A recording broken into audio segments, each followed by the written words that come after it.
away.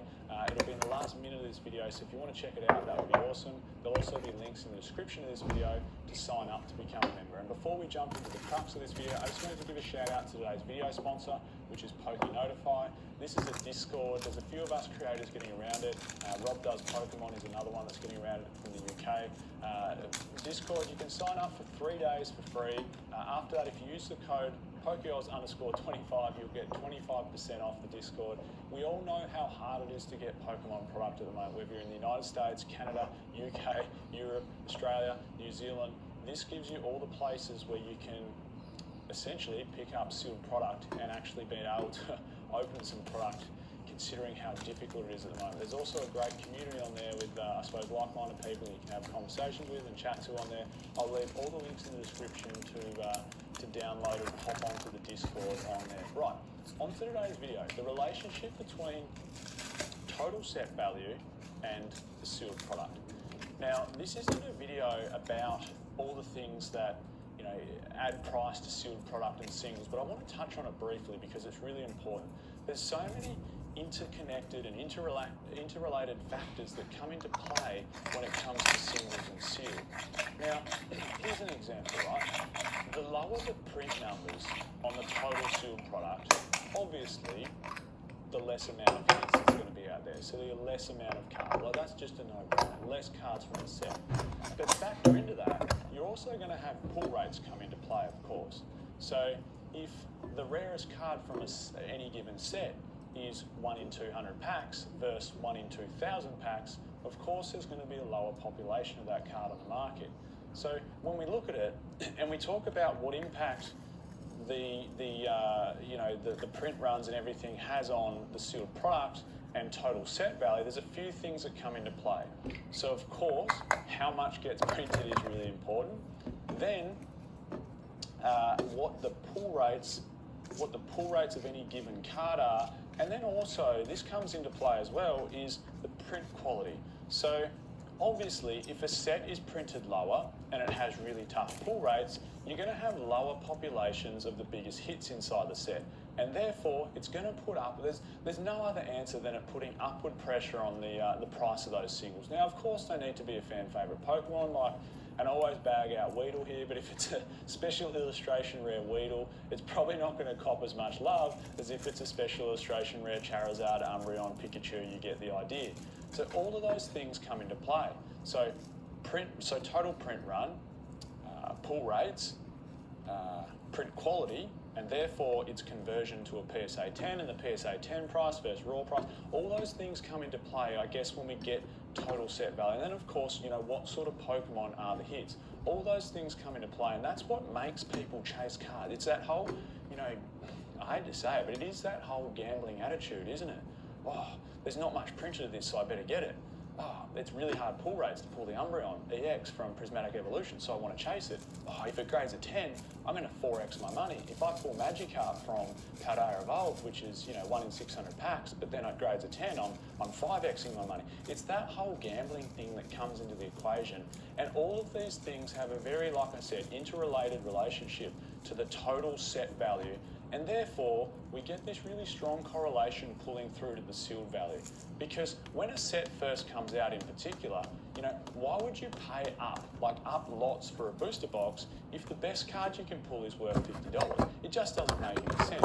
Now that equation changes over time, and that's what I'm going to get into shortly, because as something gets a little bit older, like a sealed product, then it's generally going to become a collectible in its own right, and it'll get some sort of intrinsic value based off that. But I want to run through a couple of sets for you. So jump up on the screen here, just so you know, or if you haven't seen, Prismatic Evolution's total set value currently is $8,129.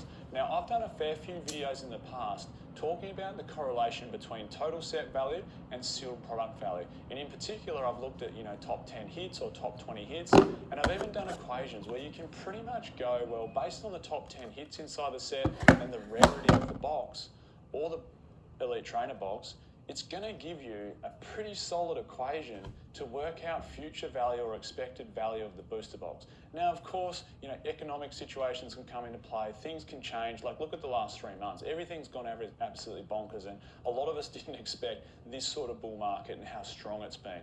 But Prismatic Evolution, $8,129 total set value. Now, compare that to some other sets like Surging Sparks, which is a really good set, and it's the best main set we've seen from the Scale and Violet, $1,840 US total set value.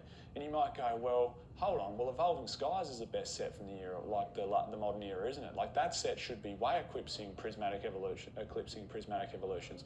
$5,306 total set value from Evolving Skies at the moment. Even that, though, I checked that literally 2 months ago. It was like $4,200 total set value. So even that's gone up as a total set value, $1,100 in the last 2 months. Everything is just booming at the moment. And then you might think, oh, well, no, Team Up's got a really low print run, and based on that conversation Michael's having, it's got a low print run, and there's, strong cards inside the set and fan favourite Pokemon, then total set value is going to be crazy. Team Up, 3,858, so also not as strong as Evolving Skies or Prismatic Evolutions, not even worth half the total set value of Prismatic Evolutions. Now, here's the other thing, though. We have to go way back in time to find sets that are even touching on Prismatic Evolution's total set value. And look, the E-Series, some of those sets were so low printed, and everything comes into equation there, doesn't it? Like, everything I said at the start of the video that adds value to a set comes into play with these e-reader sets. A, low print runs. B, fan favourite Pokemon. C, not the easiest to grade, so we've got big grading plays. The multiplication effect from a raw price to a PSA 10 price in a lot of these cards is crazy. So Skyridge total set value is like $25,000. It's crazy.